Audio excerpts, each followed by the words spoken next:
pag singer talaga, dapat may wapak na kagad yung name song. Oh, tsaka mas shorter the better. The better, Oo. yes.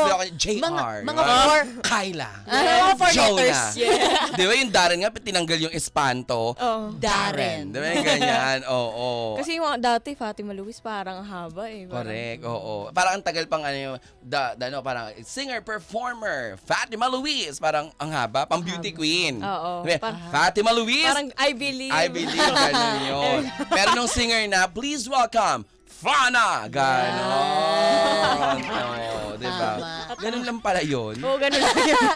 Ikaw, Parang hindi ko Lagi pala. nilang tinatanong kung ikaw, Ako. Jai. Jaiho kasi yung sa akin talaga. Alam mo hindi. Parang nung sumikat yung kanta ng Pussycat Dolls. Ay, Yes. Jai, Yun talaga yun. Kasi di ba ang pangalan ko, Lord? Ah, Yun totoo. di ba Lord talaga Yes. yung pangalan ko? Tapos Lord Jaire. Ah. Yan. So, ang eksena, nung bata ako, since elementary to high school, Lord ang tawag sa akin ng mga tao sa school. Parang pag pinapagalitan ako, pagpasaway ako, hindi magawang masabihan ng mga masasakit na salita ng teacher namin yung, kunyari parang, Lord, yung gano'n, yung gagawin. Kasi parang, lagi ang sagot ko, hala ma'am.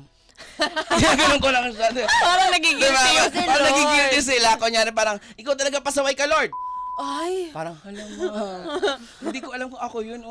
So, ganon, di ba? Pasaway talaga, di ba? Ganon. So, naisip ng mga classmate ko, sa Jaire na lang manggaling. Parang, yung Jaire, ang closest friends ko lang ang tumatawag sa akin ng Jaire. Like si Sky Kizon. Jaire talaga yung tawag niya sa Pero akin. ganda ng Jaire. Yes, kasi Jaire. Jaire is from the Bible. It means Jehovah Jireh, the provider. Yes. Yung lolo ko, hindi pwedeng hindi ko alam yung Sorry. pangalan ko, di ba? Sabihin nyo, si bakla bobo nyo. Oh, ganun, di ba? Mali yun, di ba? Pag hindi ko alam. Mali. So ngayon ang ending, tapos nung sumikat yung Pussycat Dolls yung Jai Ho, yung gano'n. Yan ang reason yan. Nung sumikat yan dahil, tapos tumakbo akong student council. Yan. Nanalo siya. Oh, Mananalo ka talaga dun. Correct, kasi parang gagawin. To all the College of Arts and Sciences, gano'n. Panalo, Yes. Winner, tetas. Panalo. So, nag-recall siya. Tapos hanggang sa naging Jaiho na hindi na nawala talaga. Tsaka hindi, yung Jaiho sa India naman, parang it means victory. Di ba kaya sa Slumdog Millionaire siya, gano'n? Yung pala Oh, yun. yes. Gusto ko yung alam mo yung ano. Bakala, syempre branding ko yun, hindi ko alam. Pungal-pungal lang ako nung kung gano'n. Para lang akong gamul, no? Kung hindi ko alam. O, ikaw, Chloe. Why, anong ibig sabihin ng Chloe? Totoong pangalan ko talaga ang Chloe. Because my daddy is Joey. Yun lang naman talaga yung reason nun. Ay. Tatay ko kasi Joey, Chloe, magkatunog. Ay, Parang pareho tayo. Parang ano yung mga hindi pinag-isipan yung... Parang natripan. Pero yung... Parang, anay, nanganak si Mudang, no? Anay, nanganak si Mudang. Ay, di ba tatanungin na kagad yan? Madam, ano mong name? Ay, tawagin mo, Chloe na yan. Katunog naman ang pangalan ng ama niyan. Hindi ako sinasaktan eh.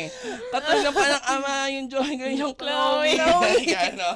Oy, pero first name ko is Cassandra. Oh. Ay, sorry. Ba't hindi ka tinatawag na DJ Ganda. Sandy, DJ Sandra, DJ San? Ang haba kasi ng Cassandra. Ay, gusto ko siyang buo. Wala ko sinabing DJ Cassandra. Ang sabi ko, San. San.